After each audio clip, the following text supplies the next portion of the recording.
आज हम देखेंगे कैंसिलेशन। ये देखिए, कैंसिलेशन या डी रजिस्ट्रेशन।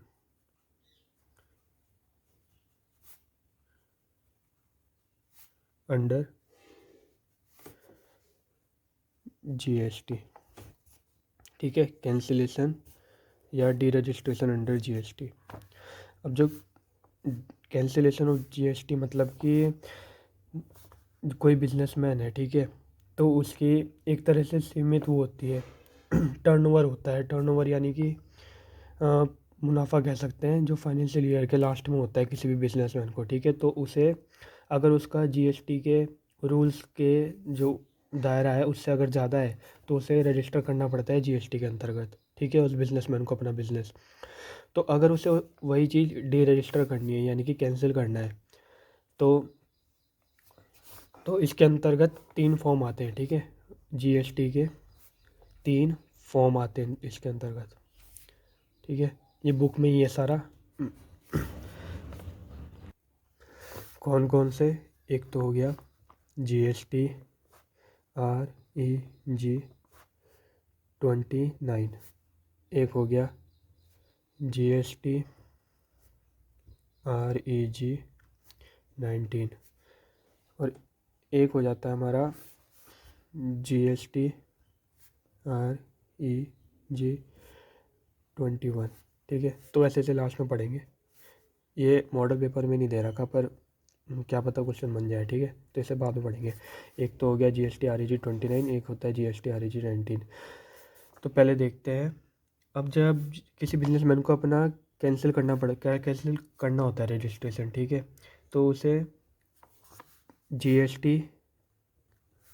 REG 29 का फॉर्म जो होता है ये वो फिल करना पड़ता है।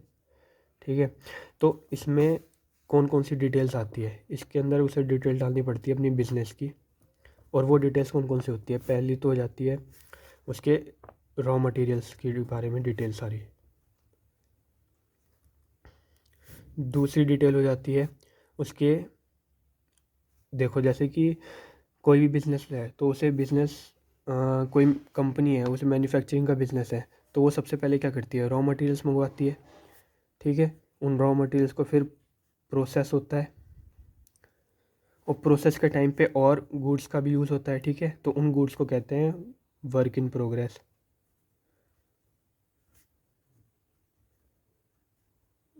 ठीक है, और फिर वो फिनिश गुड्स में तैयार हो जाता है जो कि कंपनी बेच देती है, जो कि कंपनी बेच देती है। ठीक है, अब जो डिटेल्स है वो डलती है, एक तो रॉ मटेरियल्स की डिटेल्स डलती है, एक डलती है वर्क इन प्रोग्रेस की डिटेल, और एक डलती है फिनिश गुड्स की डिटेल। यानी कि सारी की सारी डिटेल डलती है, तीनों पार्ट्स की डिटेल डलती है। ठीक है, इसमें ये जीएसटी कैंसिलेशन फॉर्म में। तो एक तो रॉ मटेरियल्स की होगी, एक होगी वर्क इन प्रोग्रेस की। ठीक है, मैं शॉर्ट में लिख रहा हूँ। और एक होगी हमारी फिनिश गुड्स की।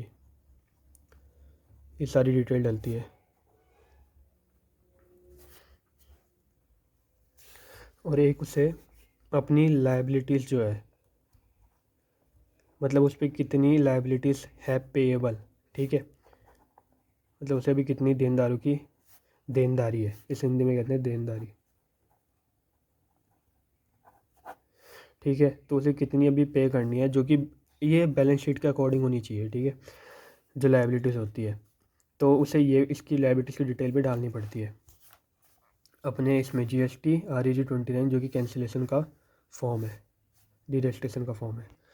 अब जब बिजनेसमैन ये सारी सारी डिटेल डाल के अपना फॉर्म तैयार कर देता है तो उसे, और फिर तो इसे एक एप्लीकेशन, फिर वो ये एप्लीकेशन सबमिट करता है ऑफिस में। ठीक है, गवर्नमेंट ऑफिस में।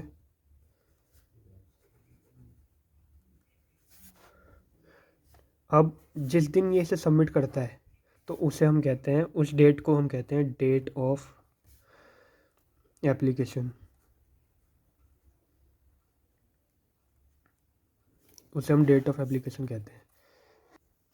तो अब क्या होता है, जो ऑफिस में एक ऑफिसर बैठा होता है, ठीक है। तो वो हमारी एप्लीकेशन जो है उसको एनालाइज करता है, यानी कि उसे चेक करता है कि उसमें कोई गड़बड़ तो नहीं है, डिटेल्स आधी अधूरी तो नहीं है, ठीक है। उन सबको ओवरसी करता है, यानी कि चेक करता है उनको, पूरे पूरे कैंसिलेशन प्रोसीजर का कोई की देख रेख की ऑफिसर करता है।